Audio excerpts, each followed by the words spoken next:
Bapa di dalam surga, kami diciptakan untuk memuliakan Tuhan dan untuk memuji Engkau. Kehidupan kami adalah kehidupan yang sungguh-sungguh ditopang dan disertai oleh Tuhan senantiasa. Itulah sebabnya Tuhan, Engkau Tuhan yang layak untuk kami puji, Engkau Tuhan yang layak untuk kami tinggikan dan kami muliakan dalam hidup kami. Karena karya Tuhan, pekerjaan Tuhan sempurna adanya dalam kehidupan kami. Terima kasih Tuhan untuk pertolongan-Mu. Terima kasih untuk segala sesuatu yang telah Tuhan sediakan bagi kami. Satu minggu boleh kami lewati, segala sesuatu boleh kami kerjakan. Itu bukan karena kehebatan kami, kepintaran kami, kekuatan kami, tetapi karena kasih karunia-Mu yang menopang kami. Kami bersyukur Tuhan untuk hari yang baru, di minggu yang baru. Sebelum kami menjalani kehidupan kami di satu minggu ini, kami ingin memulai bersama dengan Tuhan di dalam ibadah kami kepada Tuhan. Puji-pujian yang kami naikkan kiranya sungguh-sungguh keluar dari hati kami untuk boleh memuji Tuhan karena segala kebaikan-Mu bagi kami. Dan ketika kami membaca firman Tuhan, merenungkan firman Tuhan, kiranya itu juga menjadi sebuah wadah di mana Tuhan berbicara kepada kami, Tuhan menyatakan kehendak-Mu kepada kami, Tuhan menyatakan penghiburan-Mu dan pertolongan-Mu kepada kami. Berkati Tuhan saat ini ketika kami akan belajar dari firman Tuhan. Biar Tuhan tolong hamba-Mu dengan segala kelemahan dan cacat celahnya, keterbatasan yang ada, supaya boleh Tuhan mampukan untuk boleh menyampaikan firman-Mu yang begitu dalam, yang begitu besar ya Tuhan, yang tidak mungkin kami mengerti sepenuhnya. Kiranya hamba-Mu dimampukan untuk bisa menyampaikannya dengan jelas. Dengarkan doa kami Tuhan. Di dalam nama Tuhan Yesus Kristus kami menyerahkan waktu ini. Amin. Silakan duduk. Shalom, selamat pagi jemaat yang dikasihi Tuhan. Hari ini kita kembali membahas 1 Samuel pasal 23. Sebetulnya dari ayat 1 hingga ayat ke-29, tapi tadi kita membaca hanya sampai ayat ke-13. Dan saya berikan topik tentang menemukan kekuatan di dalam Tuhan dari perikop ini. Bapak Ibu Saudara, minggu lalu kita belajar bahwa Nabi Gad menyampaikan pesan Tuhan kepada Daud supaya Daud tidak lagi dalam pelarian di Gua Adulam, tapi kembali ke Yehuda. Ketika Daud kembali ke Yehuda, maka seperti biasa, Saul dengan segala daya upaya mencari Daud untuk membunuh Daud. Dan seperti biasa, Saul kembali mengalami kelelahan. Daud mengalami kelelahan, putus asa, dan juga stres. Karena dia dikejar-kejar, kemanapun dia pergi, dia merasa tidak aman. Karena Saul berusaha mencari dan membinasakannya. Bapak Ibu Saudara, apa yang akan kita pelajari dari perikop kita hari ini adalah sebuah pesan yang sangat indah. Karena perikop ini memberitahukan kepada kita apa yang harus kita lakukan ketika kita merasa sudah habis-habisan. Apa yang harus kita lakukan ketika kita merasa kita dikalahkan oleh kesulitan, oleh bahaya, oleh ancaman yang ada di depan kita. Di dalam perikop kita hari ini, kita akan bertemu dengan Daud di 3 lokasi yang berbeda. Yaitu pertama di Kehila, kedua di Pegunungan Zif, ketiga di Maon. Di 3 lokasi ini, Daud menghadapi kesulitan yang berbeda. Tetapi di 3 lokasi yang berbeda ini, kita belajar bagaimana Daud menemukan kekuatan di dalam Tuhan. Oleh karena itu, mari kita langsung melihat yang pertama, saudara. Daud di Kehila. Apa yang kita pelajari dari Daud ketika dia ada di Kehila? Kita belajar tentang menemukan kekuatan di dalam Tuhan, yaitu di dalam firman Tuhan dan di dalam doa. Itu dikatakan di ayat 1 hingga ayat ke-13. Bapak Ibu Saudara, kita menemukan kekuatan di dalam Tuhan ketika kita mencari kehendak Tuhan di dalam firman Tuhan dan di dalam doa. Ini yang kita pelajari dari kisah Daud yang ada di Kehila. Apa kebenaran yang mau disampaikan kepada kita dalam perikop ini untuk kita? Pertama, saudara, yaitu kita diajar untuk berani mempercayai janji-janji Tuhan. Itu dikatakan di ayat pertama hingga ayat ke-6, saudara. Bapak Ibu Saudara, Kehila itu berjarak cuma 3 mil dari Gua Adulam di mana Daud sebelumnya bersembunyi. Dan Kehila itu adalah kota berkubu yang paling jauh dari Yehuda. Karena kota Kehila itu berbatasan dengan daerah atau bangsa Filistin. Kurang lebih jaraknya cuma 12 mil jauhnya dari bangsa Filistin. Dan di dalam bagian Alkitab ini dikatakan bangsa Filistin menyerang kota Kehila. Ketika Daud mendengar kabar bahwa kota Kehila, kota Yehuda diserang oleh Filistin, Daud bertanya kepada Tuhan, apa yang harus dia lakukan? Apa yang harus dia lakukan? Dan ternyata Tuhan memberikan lampu hijau.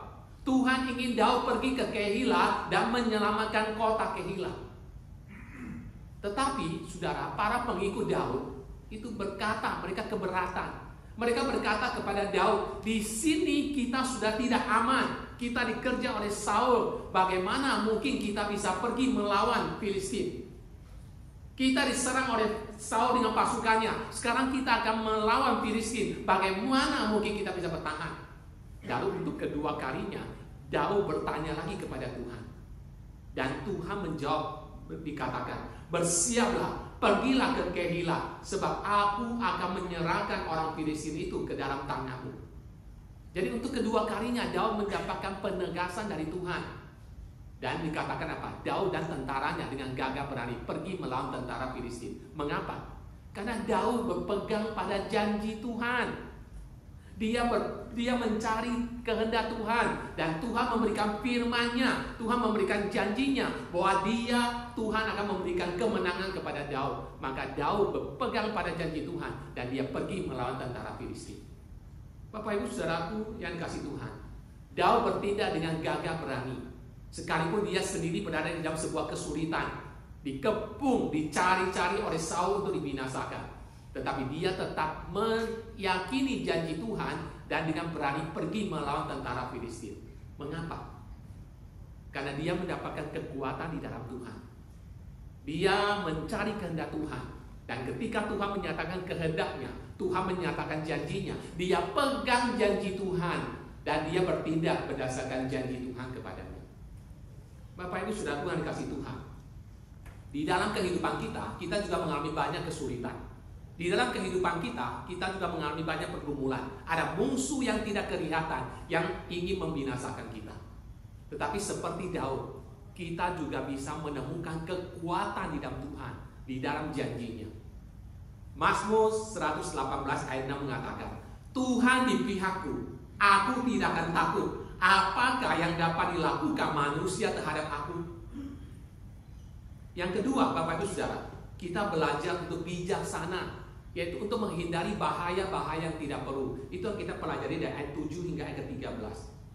Saudara, kita perlu berani untuk meresponi janji Tuhan.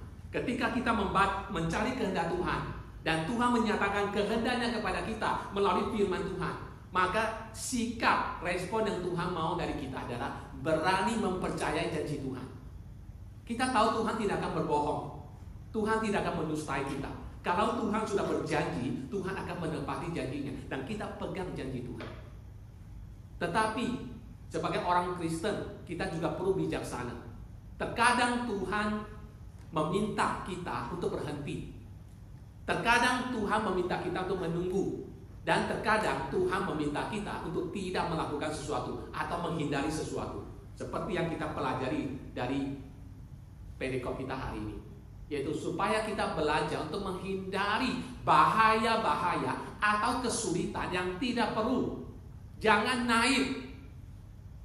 Saudara, Saul mendapatkan kabar bahwa Daud ada di kota Kehila. Dan Saul tahu kota Kehila itu adalah kota yang berkubu. Jadi ketika ada di dalam, maka ketika tentara Saul datang, maka Daud tidak mungkin ada kesempatan melarikan diri. Maka dikatakan Saul mau pergi ke Kehila dengan segala pasukannya untuk menangkap Saul dan 600 pengikutnya. Di saat demikian, saudara, menghadapi bahaya yang akan ada di depan, apa yang dilakukan Daud? Sekali lagi, Daud mencari kehendak Tuhan. Daud mencari kehendak Tuhan. Daud meminta Imam Abiatar untuk membawa efod ke hadapannya. Saudara, mungkin kita bertanya, efod itu apa? Efod itu seperti penutup dada, saudara, yang Tuhan minta Musa buatkan untuk imam besar. Dan di dalam baju efod itu, di dalamnya ada 2 batu misterius. 2 batu misterius. Kita tidak tahu itu batu apa. Kemungkinan 2 batu yang berharga, 2 batu berharga. Dan kedua batu itu diizinkan Tuhan untuk dipakai oleh imam besar untuk mengetahui kehendak Tuhan. Di dalam dua batu itu, satu namanya Umim, satu namanya Tumim. Ada dua batu di dada efod yang dikenakan oleh imam besar, dan itu dipakai untuk mencari kehendak Tuhan. Nah, Daud minta Imam Abiatar untuk membawa efod itu ke hadapannya, dan Tuhan dan Daud mencari kehendak Tuhan. Daud bertanya dua pertanyaan. Pertanyaan pertama adalah, Tuhan, apakah Saul akan datang ke Kehila untuk mencari Abu? Pertanyaan kedua dari Daud kepada Tuhan adalah, akan diserahkankah aku oleh orang-orang Kehila ke tangan Raja Saul? Dan atas dua pertanyaan ini, jawaban Tuhan adalah iya, Saul akan datang untuk mencari engkau. Kedua, ketika Saul datang, maka penduduk kota Kehila akan menyerahkan engkau dan para pengikutmu ke dalam tangannya. Itu yang dinyatakan, saudara, di dalam bacaan Alkitab kita hari ini, saudara. Dan apa ketika Tuhan menyatakan kehendaknya itu, ketika Tuhan menyatakan firman-Nya itu kepada Daud, apa yang dilakukan? Dikatakan Daud mengambil jalan mundur. Dia akhirnya meninggalkan kota Kehila dan dia pergi ke tempat yang lain untuk bersembunyi. Bapak Ibu Saudara, barangkali ketika kita membaca kisah ini, apa dilakukan oleh orang-orang Kehila, mungkin kita bertanya, ini kenapa ada orang-orang yang tidak tahu berterima kasih? Bukankah Daud sudah menyelamatkan mereka dari tentara Filistin? Tapi kenapa mereka tega menyerahkan Daud ke dalam tangan Raja Saul? Barangkali karena kota Kehila, orang-orang di Kehila sudah dengar apa yang dilakukan oleh Saul terhadap kota Nob. Saudara masih ingat kota Nob, kota imam, ya?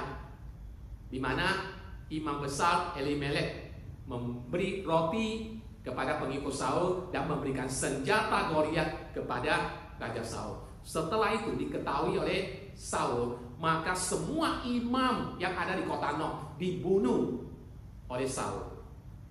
Dan orang-orang Kehila tahu bahwa Saul tidak akan segan-segan untuk membinasakan mereka. Maka mereka berpikir, lebih baik saya menyerahkan Daud dengan 600 pengikutnya daripada seluruh kota kami dibinasakan oleh Saul. Saudara, apapun itu, ketika Daud menyadari bahaya yang ada di depan, ia memilih untuk mundur, untuk menghindari bahaya atau kesulitan yang sebetulnya tidak perlu. Bapak Ibu Saudara, Tuhan Yesus pernah berkata kepada murid-muridnya demikian di dalam Matius 10 ayat 16. Aku mengutus kamu seperti domba ke tengah-tengah serigala. Oleh karena itu, hendaklah kamu cerdik seperti ular dan tulus seperti merpati. Saudara, Tuhan Yesus tahu dunia di sana, ada dunia yang tidak bersahabat dengan orang Kristen. Orang Kristen menghadapi banyak musuh. Ada iblis sebagai musuh kita, dan ada orang-orang yang tidak percaya Tuhan, itu juga menjadi musuh kita.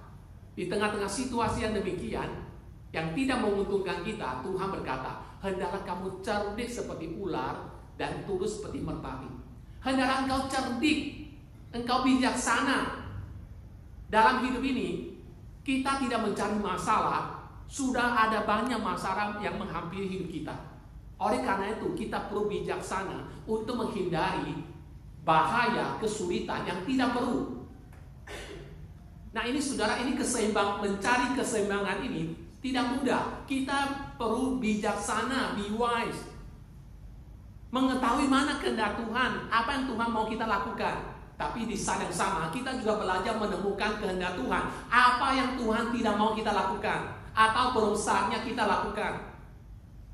Dibutuhkan keseimbangan untuk menemukan kehendak Tuhan dalam hidup kita. Dan bagaimana caranya? Bagaimana caranya kita menemukan kehendak Tuhan untuk hidup kita? Yaitu melalui firman dan doa. Ketika kita membaca firman Tuhan, bersekutu dengan Tuhan dalam firman-Nya, Tuhan menyatakan kehendaknya, rencananya untuk kita. Apa yang Tuhan mau kita lakukan, dan apa yang Tuhan mau kita tidak lakukan atau kita tunggu.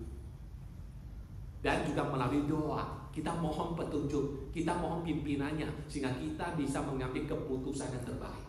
Ini sesuatu yang harus kita lakukan secara pribadi, setiap personal. Tidak ada orang yang bisa menggantikan kita. Nggak ada gunanya kita tanya pendeta, tanya orang lain, bagaimana, apa kehendak Tuhan buat saya. Nggak bisa. Nggak ada orang yang bisa menggantikan kita untuk menjawab pertanyaan itu. Menemukan kehendak Tuhan dalam hidup kita itu adalah urusan kita secara personal dengan Tuhan. Kita yang harus tanya Tuhan, kita yang harus bergumul dengan Tuhan dalam doa, dalam firman Tuhan untuk menemukan apa kehendak Tuhan buat kita. Dan ini kebenaran yang kita pelajari dari Daud ketika dia ada di kota Kehilah. Bagaimana dia menemukan kekuatan di dalam Tuhan dengan cara mencari kehendak Tuhan melalui firman dan melalui doa. Sekarang kita melihat lokasi kedua, Daud di Sif, yaitu di sini kita belajar tentang beriman kepada Tuhan dan memiliki fellowship dengan sesama. Yang pertama, saudara, kita belajar tentang memiliki iman di dalam Tuhan. Bagaimana kita bisa bertekun di tengah-tengah segala kesulitan kita. Bagaimana kita beriman kepada Tuhan. Ayat 14 mengatakan, saya bacakan ya karena nggak ada di sini ayat 14. Maka Daud tinggal di padang gurun, di tempat-tempat perlindungan. Ia tinggal di pegunungan, di padang gurun Sif. Dan selama waktu itu Saul mencari dia, tapi Allah tidak menyerahkan dia ke dalam tangannya. Saudara, setelah menarik diri keluar dari kota Kehilah, Daud pergi ke padang gurun. Dan dia pergi ke satu tempat ke tempat lain, mengungsi dari satu tempat ke tempat lain. Akhirnya dia menetap di padang gurun Sif. Saudara, kehidupan di padang gurun itu kehidupan yang sangat tidak ideal, sangat minim resources, saudara. Kesulitan makanan, kesulitan air minum, cuaca juga sangat ekstrim. Siang hari panasnya luar biasa, malam hari dinginnya luar biasa. Dan juga ada banyak binatang-binatang buas. Ditambah dikatakan Saul mencari Daud kemana-mana. Saudara, begitu banyak kesulitan, begitu banyak situasi sulit dihadapi oleh oleh Daud ketika dia ada di padang gurun. Tetapi apa menjadi penghiburan bagi Daud di sana? Yaitu dia menemukan penghiburan di dalam Tuhan. Dia percaya kepada Tuhan. Dan dikatakan apa? Tuhan tidak menyerahkan dia ke dalam tangan Saul. Tuhan memprotek dia, saudara. Tuhan menjaga dia.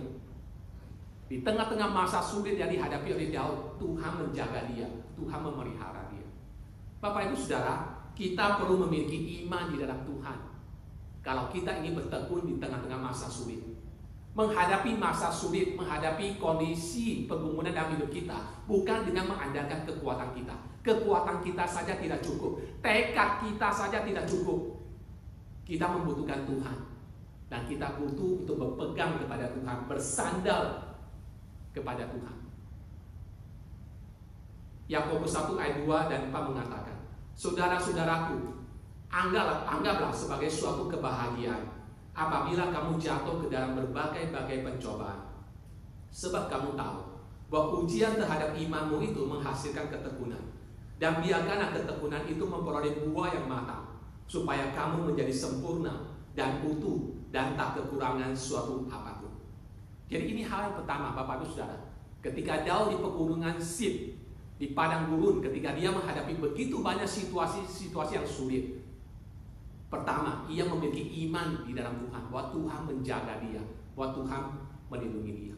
Kedua, Daud mendapatkan penghiburan, saudara, yaitu kehadiran dari Yonatan, fellowship dari Yonatan, itu menjadi penghiburan bagi dia. Saya baca 15 hingga 18. Daud takut karena Saul telah keluar dengan maksud mencabut nyawanya. Ketika Daud ada di padang gurun Sif di Koresa, maka bersiaplah Yonatan, anak Saul, lalu pergi kepada Daud di Koresa.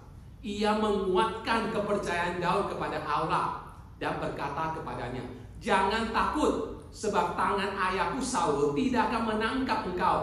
Engkau akan menjadi raja atas Israel, dan aku akan menjadi orang kedua di bawahmu. Juga ayahku Saul telah mengetahui yang demikian itu. Kemudian kedua orang itu mengikat perjanjian di hadapan Tuhan, dan Daud tinggal di Koresa, tapi Yonatan pulang ke rumahnya. Saudara, dikatakan Saul sudah semakin dekat, dan Daud menjadi takut. Di tengah-tengah Daud yang sedang takut, sedang gelisah, sedang stres, apa yang terjadi? Ternyata sahabat baiknya datang mengunjungi dia, yaitu Yonatan. Saudara, Yonatan datang mengunjungi Saul. Itu bukan perkara murah, bukan perkara yang mudah, saudara. Dia melanggar perintah ayahnya, saudara. Dia tahu ayahnya sedang mencari Saul untuk dibunuh, tetapi Yonatan berani menghadapi kesulitan, menembus kesulitan untuk pergi menemui sahabatnya di padang gurun Sif, saudara. Dan apa yang dia lakukan ketika dia bertemu dengan Daud? Dia menguatkan kepercayaan Daud kepada Tuhan. Dia memberikan dorongan semangat kepada Daud untuk mempercayai Tuhan. Percaya Tuhan tentang apa? Tentang janji Tuhan bahwa Tuhan telah menetapkan Daud menjadi raja Israel. Yonatan menolong Daud untuk menemukan kekuatan di dalam Tuhan. Itulah teman, saudara. Dalam hidup ini, saudara, ada banyak masalah yang harus kita tanggung sendiri. Orang lain nggak bisa tolong kita. Setiap kita punya pergumulan, setiap kita punya beban, punya kesulitan yang harus kita tanggung sendiri. Orang lain nggak bisa tolong kita.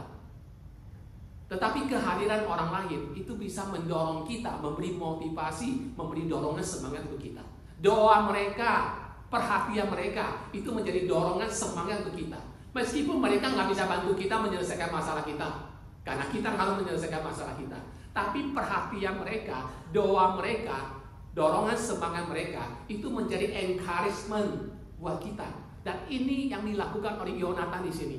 Yonatan tahu Daud sedang stres, Daud sedang dalam kondisi tidak baik-baik, maka dia menempuh segala kesulitan, tantangan, bahkan terancam dibunuh oleh ayahnya sendiri. Dia pergi kepada Daud dan dia menguatkan kepercayaan Daud kepada Tuhan.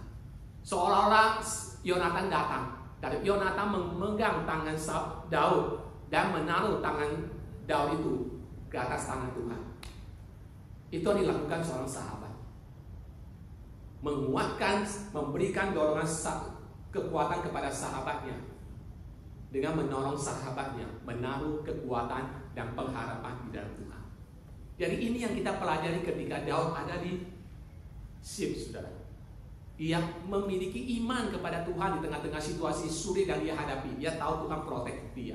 Tapi pada saat yang sama, ia mendapatkan penghiburan, dorongan, semangat dari kehadiran teman baiknya, sahabat baiknya, Yonatan, yang melewati berbagai kesulitan untuk bertemu dengan dia. Sekarang yang terakhir, Daud di Maon. Di sini kita belajar tentang pemeliharaan Tuhan. Itu di ayat ke-19 hingga ke-29. Bapak Ibu Saudara, ketika Daud berada di Kehila, ia belajar tentang menemukan kekuatan Tuhan di dalam mencari kehendak Tuhan melalui doa dan firman Tuhan. Ketika ia ada di pegunungan Sif, ia menemukan kekuatan dari Tuhan di dalam imannya kepada Tuhan dan di dalam fellowship dari sahabat lainnya, Yonatan. Ketika dia ada di Maon, dia belajar menemukan kekuatan di dalam Tuhan dengan cara mempercayai pemeliharaan Tuhan dan penjagaan Tuhan. Saudara, di dalam ayat 19 hingga ayat ke-23, kita melihat di sini bahwa orang-orang di Sif itu pergi melaporkan kepada Saul bahwa Daud bersembunyi di antara kami. Mereka rela untuk menjadi musuh Daud supaya mereka mendapatkan simpati dari Raja Saul. Saudara, dalam kehidupan kita juga punya musuh di sekitar kita. Iblis adalah musuh kita. Orang-orang yang tidak suka kita sebagai orang Kristen juga menjadi musuh kita. Alkitab berulang kali mengingatkan kita, misalnya 1 Petrus 5 ayat 8. Sadarlah dan berjaga-jagalah, lawanmu si iblis berjalan keliling sama seperti singa yang mengaum-ngaum dan mencari orang yang dapat ditelannya. Lawanlah dia dengan iman yang teguh, sebab kamu tahu bahwa semua saudaramu di seluruh dunia menanggung penderitaan yang sama. Jikalau kita orang Kristen yang sejati, maka kita akan menghadapi perlawanan dari setan dan dari dunia yang tidak mengenal Tuhan. Dan itu bukan hanya pergumulan kita saja. Semua orang Kristen di dunia punya pergumulan yang sama. Oleh karena itu dikatakan kita harus hati-hati. Iblis dengan segala pengikutnya berusaha untuk menghancurkan iman kita sebagai orang Kristen dengan berbagai cara. Tetapi pada saat yang sama, kita juga boleh tenang dan percaya. Mengapa? Karena God is still in control. Tuhan memegang pimpinan dalam segala sesuatu. Saudara, saya bacakan ayat 24 hingga 29. Dikatakan, lalu bergemaslah mereka pergi ke Sif, mendahului Saul. Daud dan orang-orangnya ada di padang gurun Maon, di dataran di sebelah selatan padang belantara. Ketika Saul dengan orang-orangnya pergi mencari Daud, diberitahukan hal itu kepada Daud. Lalu pergilah ia ke gunung batu dan tinggal di padang gurun Maon. Saul mendengar hal itu, lalu mengejar Daud di padang gurun Maon. Saul berjalan dari sisi gunung sebelah sini, dan Daud dengan orang-orangnya dari sisi gunung sebelah sana. Daud cepat-cepat mengelakkan Saul, tetapi Saul dengan orang-orangnya sudah hampir mengepung Daud serta orang-orangnya untuk menangkap mereka. Ketika seorang suruhan datang kepada Saul dengan pesan, segeralah mundur, sebab orang Filistin telah menyerbu negeri. Maka berhentilah Saul mengejar Daud dan pergi menghadapi orang Filistin. Itulah sebabnya orang menyebut tempat itu Gunung Batu Keluputan. Saudara, apa yang terjadi di sini? Ketika Daud melarikan diri ke pegunungan Maon, dikatakan Daud sedang melarikan diri naik gunung dari satu sisi. Sedangkan Saul dengan para pengikutnya mengejar Daud dari sisi yang lain. Hampir ketemu, dikatakan hampir, tinggal sedikit lagi Saul akan berhasil menangkap Daud. Dan Daud tidak punya kesempatan untuk mundur lagi. Kiri kanan juga tidak punya jalan keluar. Artinya apa? Tinggal sesaat lagi Saul akan berhasil menangkap Daud dan pengikut-pengikutnya. Di saat yang kritis seperti itu, apa yang terjadi? Tiba-tiba dikatakan apa? Ada seorang utusan datang kepada Saul dan berkata, orang Filistin menyerang negeri, mundurlah. Maka di saat itu Saul mundur untuk melawan orang Filistin. Apakah kita akan melihat ini kebetulan? Tidak, saudara. Sebagai orang percaya, kita percaya ini bukan kebetulan. Ini pekerjaan Tuhan. Tuhan meluputkan Daud dari Saul. Tuhan memprotek Daud dari Saul, saudara. Prinsip ini mengajarkan kepada kita tentang kedaulatan Tuhan, kontrol Tuhan, penjagaan Tuhan, pemeliharaan Tuhan dalam kehidupan setiap kita, saudara. Ini adalah tangan pemeliharaan Tuhan. If we are in God's hand, then we are in good hand. Kalau kita ada di dalam tangan Tuhan, berarti kita berada di tangan seseorang yang baik, yang akan memprotek kita, yang akan menjaga kita. Di kemudian hari, saudara, Daud ketika mereview kejadian ini, maka dia menulis di dalam Mazmur 54 ayat 2 dan 4 demikian. Saya bacakan. Untuk pemimpin biduan dengan permainan kecapi, nyanyian pengajaran Daud ketika orang Sif datang mengatakan kepada Saul, Daud bersembunyi kepada kami. Ya Allah, selamatkanlah aku karena namamu. Berilah keadilan kepadaku karena keperkasaanmu. Ya Allah, dengarkanlah doaku. Berilah telinga kepada ucapan mulutku. Sebab orang-orang yang angkuh bangkit menyerang aku. Orang-orang yang sombong ingin mencabut nyawaku. Mereka tidak mempedulikan Tuhan. Sesungguhnya Allah adalah penolongku. Tuhanlah yang menopang aku. Ketika Daud mereview kejadian itu, pada akhirnya dia mengaku bahwa Tuhanlah yang menjaga dia, Tuhanlah yang menopang dia. Bapak Ibu Saudara yang dikasihi Tuhan, setiap kita mengalami pergumulan di dalam hidup kita. Setiap kita menghadapi segala macam persoalan dalam kehidupan kita. Dan kita memerlukan Tuhan. Kita memerlukan pertolongan, kekuatan dari Tuhan di dalam segala pergumulan kita. Yang terakhir, satu hal yang kita bisa pelajari dari Tuhan Yesus. Pada malam waktu Yesus akan menghadapi siksaan, dia akan ditangkap, besok dia akan disalibkan. Pada malam itu dia mengalami pergumulan yang sangat berat. Apa yang Alkitab katakan? Dikatakan ketika Yesus sedang menghadapi pergumulan yang sangat berat, dia pergi ke Taman Getsemani. Di tengah-tengah pergumulan yang sangat berat, dia pergi ke Taman Getsemani, saudara. Dan apa yang dilakukan di Taman Getsemani? Apa yang terjadi di Taman Getsemani? Pertama, saudara, dikatakan Tuhan Yesus mencari kehendak Bapa di dalam doa. Maka di dalam doa Bapa kami, di dalam Taman Getsemani katakan, Tuhan Yesus terus bergumul, Bapa, jikalau mungkin, biarkan cawan ini berlalu daripadaku. Dia terus bergumul, saudara. Dia mencari kehendak Tuhan di dalam doa. Kedua, Daud membawa 3 orang muridnya untuk bersama-sama dia ke Taman Getsemani itu berdoa. Artinya apa? Ia butuh company, ia butuh teman, ia butuh dukungan dari temannya. Sekalipun sahabatnya, murid-muridnya ini ketiduran, tapi paling tidak mereka ada, mereka hadir karena Yesus membutuhkan dukungan dari murid-muridnya. Ketiga, apa yang terjadi? Dikatakan bahwa ia mempercayakan dirinya dalam tangan pemeliharaan Allah. Maka di tengah-tengah pergumulannya, ketika dia berkata, jikalau boleh biar cawan ini berlalu daripadaku. Tapi kalimat selanjutnya dikatakan apa? Tapi jangan menurut kehendakku, tapi kehendakmu yang jadi. Dia menemukan di kekuatan di dalam Tuhan. Ia mempercayakan hidupnya ke dalam tangan pemeliharaan Bapa. Dan saudara, di dalam Lukas 22 ayat 42-43 dikatakan, ya Bapakku, jikalau engkau mau, ambillah cawan ini daripadaku. Tapi bukanlah kehendakku, melainkan kehendakmu yang terjadi. Ada kalimat indah di ayat 43 dikatakan, maka seorang malaikat dari langit menampakkan diri kepadanya untuk memberi kekuatan kepadanya.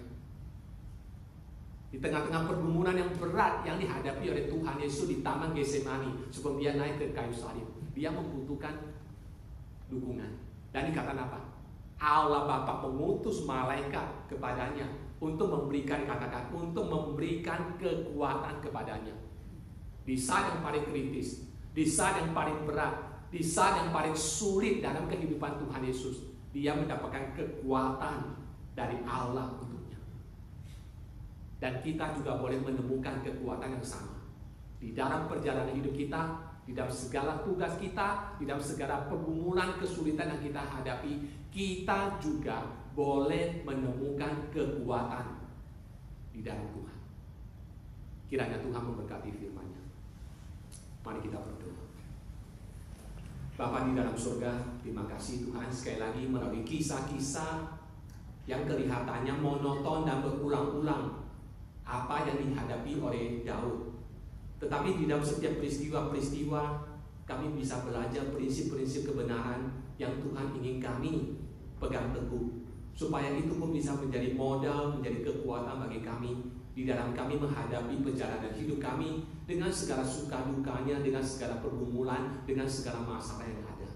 Hari ini kami belajar Tuhan untuk bisa menemukan kekuatan di dalam Tuhan. Kami belajar menemukan kekuatan di dalam Tuhan dengan mencari kehendak-Mu Tuhan melalui firman dan melalui doa. Dan kami belajar untuk menemukan kekuatan di dalam Tuhan dengan mempercayai Engkau di tengah-tengah masa sulit. Dan juga bersyukur Tuhan untuk kehadiran teman-teman kami, sahabat-sahabat kami seiman, yang juga mendukung kami, memberikan kami semangat di tengah-tengah segala pergumulan yang kami hadapi.